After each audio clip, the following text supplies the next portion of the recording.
የፖሊሲ ውይይት ላይ መምህራን ቢሳተፉ እንፈትሻለን። ይሄን በሚመለከታችሁ ጉዳይ ላይ ለማወያየት ዝግ ነበር ወይ እስካሁን ያለው ሁኔታ ከነበረስ እንዴት እናሻሽለው ይለው እንፈትሻለን። ግን ማወቅ ያለባችሁ ነገር ህግ አውጪ፣ ህግ ተርጓሚ፣ ህግ አስፈጻሚ ባል ተቋማት አሉ። እዚህ ውስጥ አትሻሙ። እናንተ ቦታችሁ እሱ አይደለም። ያን አዋጅ እኔ እጄን ሳላወጣ ጸደቀ እንዳትሉ፣ አዋጅ አጽዳቂ ባለቤት ስላለ እሱ ያጽድቅ።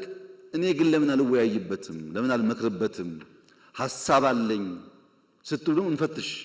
እንዴት እንዳርገን እንደምንችል ያን ፕላትፎርም እንደምንፈጥር እኔ አሁን ቴክኖሎጂ ስላለ ቨርቹዋሊ ማድረግ ይቻላል። ችግር አይደለም። ብዙ ሐሳቦቻችሁ ጠቃሚ ስለሚሆን አሰራራችንን ፈትሸን ህጋችንን ፈትሸን የጎደለ ካለ የሞላን እንሂድ። ማህበራዊ ጉዳይ ላይ የትምህርት ፖሊሲ ላይ በእንደዚህ አይነት ጉዳይ መፈተሽ ያለባቸው ህጉን፣ አሰራሩን፣ ስትራቴጂውን አይተን የማይጣረሱ ጉዳዮች ከሆኑ የምናያቸው። ይሄ የሚጨምረው የትምህርት ቋንቋ ብቻ ሳይሆን ትምህርት የምንሰጥበትን መንገድም ጭምር ነው። ለምሳሌ ጃፓን እስከ 10 ዓመቱ ድረስ ተማሪ ፈተና የሚባል ነገር የለም፣ ኤክስ እና ራይት የሚባል ነገር የለም፣ ጀጅመንት የለም።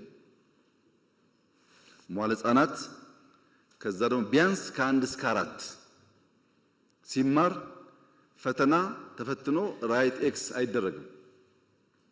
የጃፓኖች ዋነኛ ዓላማ አንድ ሰው የሚሰራበት ዋናው እድሜ ይሄ እድሜ ነው። ከዛ በኋላ ብዙ መረጃ የጨመረ ይሄዳል እንጂ ፋውንዴሽኑ እዚህ ጋር ነው ያለው። እዚህ ጋር መማር ያለበት አንደኛ ቲም ወርክ፣ ከጓደኞቹ ጋር በጋራ መስራት፣ መደማመጥ፣ መተጋገዝ፣ ተፈጥሮን ማድነቅ፣ ኃላፊነት መውሰድ ነው ማስተማር ያለብን ብለው አልጋ ያስነጥፏቸዋል። ሽንት ቤት ያጸዳሉ፣ ግቢ ያጸዳሉ። አበባ በሆነ ሰበብ አበባ ቆርጠው አንዱ ጓደኛ ለአንዱ ጓደኛ ይሰጣል። አቲቲዩድ ላይ ይሰራሉ። እና ጃፓኖች መጀመሪያ ነው መሰራት ያለበት ኤርሊ ቻይልድሁድ ላይ ስራ ያስፈልጋል። እዛ ያልተገነባ ሰው ብላሽ ነው ብለው ያምናሉ። ምን እንማራለን ከዚህ? አሁኑኑ ዛሬ እንጀምር አላችሁም፣ ግን መፈተሽ አለብን። እንፈትሽ የሚያዋጣን ከሆነ። እኛ ምን አደረግን? እንደተባለው ከ30 ሺህ በላይ መዋለ ህጻናት ገንብተናል ባለፉት 5-6 ዓመታት። ከ30 ሺህ በላይ። በዚያ ምክንያት መምህራን ይቀጠር ነው። ለምን? ልጆች ቤት ከሚውሉ ጓደኞቻቸው ጋር ቋንቋ እየተናገሩ ስጠኝ አትስጠኝ እየተባባሉ ለአንደኛ ክፍል ቢዘጋጁ ይሻላል።